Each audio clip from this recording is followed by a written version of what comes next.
when I had the opportunity to interview some of your other physicians, and I want to give you a word of affirmation here, over and over again, I heard this voice, this sentiment, if you will, and one person said it very, very specifically, but several hinted to me this idea that they're listening.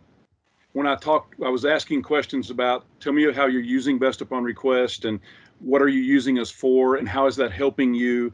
Are we part of, Tom touched on some of these, are we part of your personal wellness plan? Are we part of your ability to spend more time with your family and some of those kinds of questions?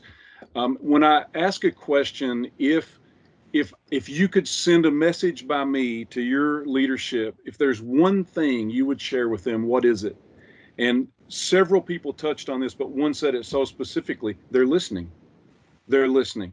I think when July comes around, you're going to hear that you've listened and you've done well. Of course, that's coming from Best Upon Request, of course, but I heard it from the horse's mouth. They literally said to me, they're listening. The other piece, the productivity piece, I had multiple physicians tell me that they were able to carry full-time loads when otherwise they would not, because they have kids and busy homes and demanding jobs. They told me they would not be able to work full time were it not for this service.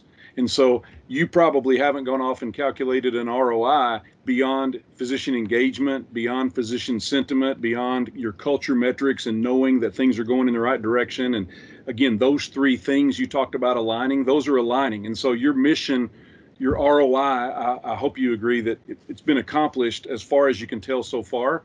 But I can tell you that if you endeavored to reach out to the 50% of physicians who are using the service and ask them, have you been able to work more hours? Have you been able to not cancel appointments because you had access to a service like Best? You're gonna find out that a lot of them would agree with that because they told me. I was not fishing. I was just asking questions about what's the service done for you.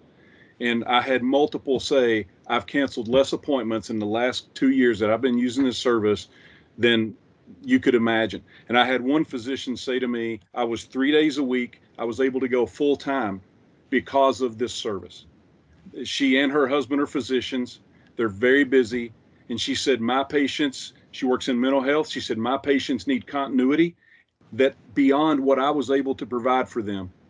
But I'm now able to work full time solely because of your service.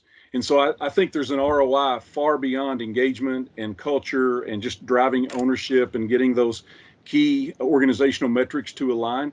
But I was so excited to hear, your physicians saying those kinds of things. They're listening. Well, And when I took over this role, I'm glad to hear you say that because I heard a lot of folks say that nobody listens to us and they're not hearing our message and our concerns and that they worked, our physicians and providers worked for the corporation instead of the corporation working for them. And so one of the big things we've said is that our job as the leadership and as the support staff is to make our physicians successful. And if we have successful physicians, I think everything flows downhill or maybe uphill, whichever way on this one, but the health system will be more successful. Our patients will be more satisfied because we want those docs engaged and happy to be here.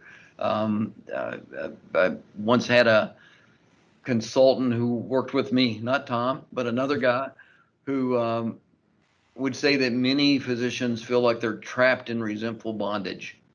wow. And I don't think he was wrong. And so our job is to move them out of that feeling like they're caught. And we're not, when I look at the three of us here and our graying hair and things, physicians in the practice of medicine are so different, and Tom alluded to this, so different today than what it was when I started. And people are looking for different things. And that I tell the story, I tell this to almost every recruit I meet because I can't help it. But I can remember when I first started doing this, if within the first 5 minutes a physician interviewing with me would ask me about work-life balance, I'd say we don't want this physician in our group. Now, if within the first 5 minutes I don't talk to them about work-life balance, they don't want to be a part of us.